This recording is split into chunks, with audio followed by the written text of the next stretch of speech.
So the testimony that I have with pastors being a rescue in my life is one that is very recent and really applies and is really something that I think about, the covenant that I have with them.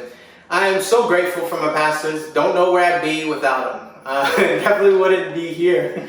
Definitely wouldn't have the heart that I have for God. Definitely wouldn't have the hunger that I have to know God more, to pursue the things and the callings that God has put in me. And so I've been with Dr. Hadabal, Pastor Angie, since 2001, day one.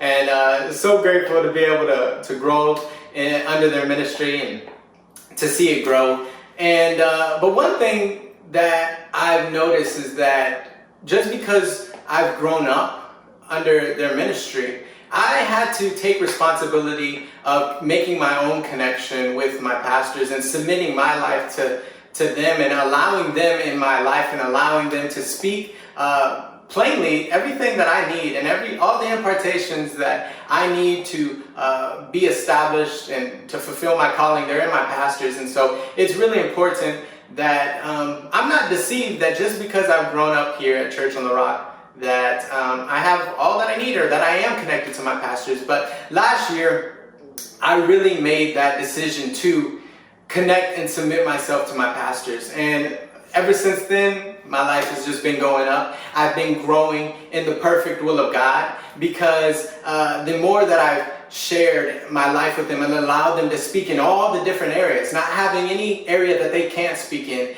those impartations that God has put in their life have of course been imparted to me, and because of it I began growing in the perfect will of God. And I'm so thankful for those the covenant that I am developing with my pastors. And even recently I've had the opportunity to split and break covenant with my pastors. And you would think, oh, Brother Terrick, you've been with pastors your whole life since you were a kid. Like, what do you mean you were tempted to leave the church or to go a different way? And the thing about it is, in the natural, things can seem to be right.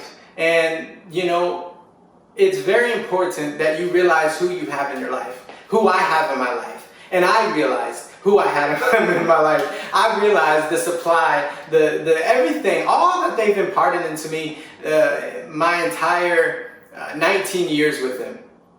And just realizing that I'm not going to find that anywhere else. I'm connected. I'm planted here, and I'm so grateful to be able to call them my pastors. They can't get rid of me if they want to. And I'm thinking about how without me allowing them to speak very clearly in my life and plainly and straightforward, they said to me one time, Brother Terrick, you're extremely prideful in this area. It was the truth. And guess what? Because they were able to address the point and me not get offended or get into my feelings, I was able to correct that, make the change, and grow from it.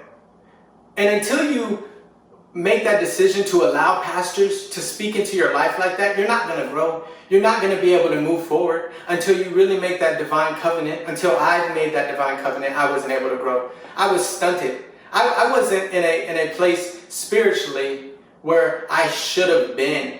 I was going back. And as soon as I really made that connection with my pastors and really submitted myself entirely, the one way I can describe it is, before that, I felt like there was like mountains and so many things blocking my view. But after being submitted, there came a point where everything was like a plane, like just completely flat, and I could just run forward. I could just move forward unhindered. And that's because of the anointing on their life. And I'm so thankful for that. And the thing about it is, after I made that decision, then the opportunity presented itself to split and break covenant with my pastors. And my spiritual eyes were open to realizing exactly what I had. But I'm so thankful for their prayers. I'm so thankful that God really showed me exactly the covenant and that I had with them. And without without my pastors, I wouldn't be where I'm at and wouldn't be growing. And I'm just thankful for them, and I love them so much. I look forward to the many years ahead, and love your pastors. My name is Terrick Williams, and I'm a disciple.